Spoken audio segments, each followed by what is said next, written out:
মণ্ডপ ও আলোকসজ্জা শিল্পী পরিমল ভৌমিকের কাছে।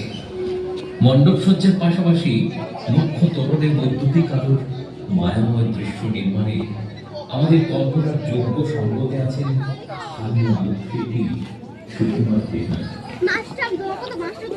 আর যে প্রতিভার জন্য আপনাদের সঙ্গে আমাদের যোগাযোগ